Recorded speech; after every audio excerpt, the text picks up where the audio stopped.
वो खो गया। नेहा और विवेक की मुलाकात एक सामान्य कॉलेज के दिन में हुई थी। नेहा एक शांत, समझदार और पढ़ाई में तेज लड़की थी, जबकि विवेक एक खुले दिल वाला, मस्ती करने वाला लड़का था।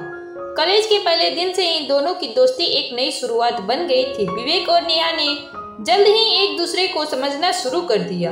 उनकी दोस्ती धीरे धीरे गहरी होती गई। वे एक दूसरे से अपनी छोटी छोटी बातें करते, कैंपस में साथ घूमते और कई बार अपनी पसंदीदा जगहों पर बैठकर घंटों बातें करते। नेहा को विवेक के साथ समय बिताना अच्छा लगता था। वह उसकी मुस्कान, उसकी बातें और उसकी ऊर्जा से जुड़ी हुई थी। वहीं विवेक को नेहा की समझदारी और शांत स्वभाव बहुत भाता था। वे दोनों एक दूसरे के साथ आरामदायक महसूस करते थे, जैसे दोनों की जिंदगी का एक अहम हिस्सा बन चुके थे। एक दिन जब दोनों कॉलेज के बगीचे में बैठे थे, विवेक ने हल्के से कहा, नेहा, तुम्हारे साथ वक्त बिताना अच्छा लगता है। तुमसे मिलकर मुझे लगता है कि जिंदगी में सब कुछ सही है। नेहा मुस्कुरा दी और कहा, मुझे भी विवेक, तुम सच में बहुत अच्छे हो। कुछ महीनों बाद नेहा और विवेक की दोस्ती एक नए मोड़ पर आ गई। दोनों के बीच एक सच्चा और गहरा प्यार विकसित हो गया था, लेकिन किसी ने भी इसे खुलकर नहीं कहा था। यह एक अनकहा प्यार था, जो हर छोटी बातचीत, हर मुस्कान और हर पल में महसूस होता था। एक शाम कॉलेज के फेस्टिवल में विवेक ने नेहा को अकेले में बुलाया। नेहा, मुझे तुमसे कुछ कहना है, उसने संकोच करते हुए कहा। नेहा ने उसे चुप रहते हुए देखा। क्या बात है विवेक? विवेक ने गहरी सांस ली और कहा, मैं तुमसे बहुत प्यार करता हूँ और मुझे लगता है कि हमें इस रिश्ते को एक कदम और आगे बढ़ाना चाहिए। नेहा के दिल में एक हलचल सी मच गई, लेकिन वह मुस्कुराई और कहा, मैं भी तुमसे प्यार करती हूँ विवेक। दोनों की आंखों में प्यार की चमक थी और इस नए रिश्ते की शुरुआत ने उनके जीवन को एक नई दिशा दी। नेहा और विवेक का रिश्ता अब और भी मजबूत हो गया था। वे एक दूसरे के साथ अपनी छोटी छोटी खुशियां बांटते, एक दूसरे के ख्वाबों में खो जाते और भविष्य के बारे में बात करते थे।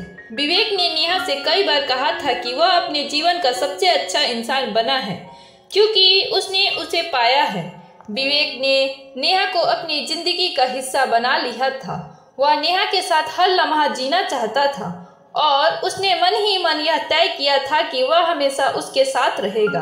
उनके रिश्ते में कोई मतभेद नहीं थे, हर बात पर समझ होती थी और दोनों एक दूसरे के बिना खुद को अधूरा महसूस करते थे। लेकिन समय कभी एक जैसा नहीं रहता और उनका रिश्ता भी धीरे धीरे बदलने लगा।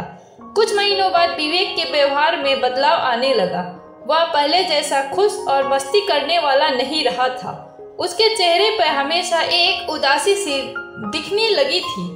वह अब नेहा से उतनी बात नहीं करता था और उसके साथ बिताए समय में भी कोई उत्साह नहीं। नेहा को यह बदलाव बहुत अखरने लगा। वह सोचने लगी कि क्या वह कुछ गलत कर रही है या फिर विवेक के जीवन में कुछ समस्याएं थी।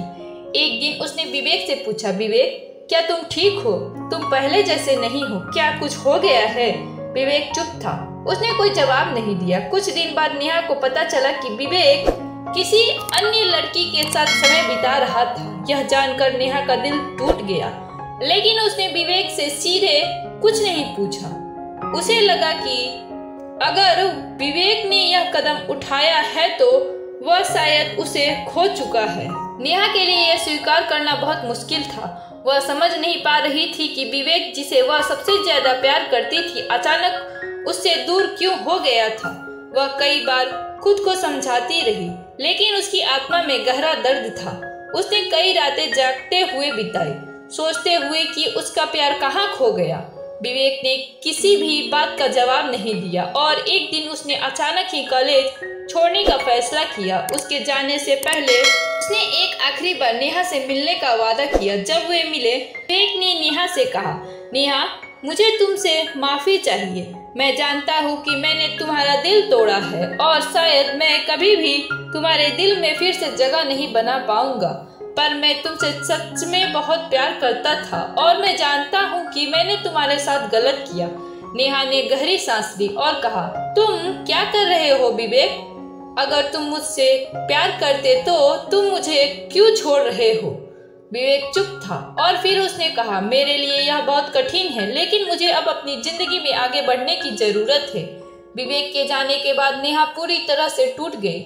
वह समझ नहीं पा रही थी कि उनका प्यार इतना बेवफा क्यों हो गया। वह अकेलेपन में खो गई थी और उस दर्द को सहन करने में उसे बहुत समय लगा। वह कॉलेज में अकेली सी हो गई थी और कभी कभी तो वह अपने कमरे में बैठकर रोती रहती। लेकिन धीरे धीरे नेहा ने खुद को संभालने की कोशिश की। उसने सोचा कि अगर विवेक उसे छोड़ सकता है तो वह क्यों अपने सपनों और अपनी जिंदगी को छोड़ दे। उसने अपने आप से वादा किया कि वह एक दिन खुद को इतना मजबूत बनाएगी कि उसे इस टूटे दिल के दर्द को भूल सके। समय बीतते गए और नेहा ने अपनी जिंदगी को फिर से संजो लिया। उसने अपनी पढ़ाई पर ध्यान केंद्रित किया, नए दोस्त बनाए और अपनी पुरानी यादों को पीछे छोड़ते हुए नए रास्तों पर बढ़ने लगी। विवेक अब उसकी जिंदगी का एक हिस्सा नहीं था, लेकिन उसकी यादें हमेशा उसके दिल में रह गईं। नेहा ने महसूस किया कि प्यार कभी किसी को खोने का नाम नहीं होता, बल्कि यह खुद को ढूंढने का नाम होता है। एक दिन जब नेहा अपने कॉलेज की ओर चल रही थी, उसे किसी ने पुकारा। वह मुड़ी और देखा कि विवेक खड़ा था। नेहा, विवेक ने कहा, क्या तुम मुझे माफ कर सकोगी? नेहा ने उसे देखा और धीरे से कहा, विवेक, तुम खो गए हो, लेकिन मैं अब खुद को पा चुकी हूँ।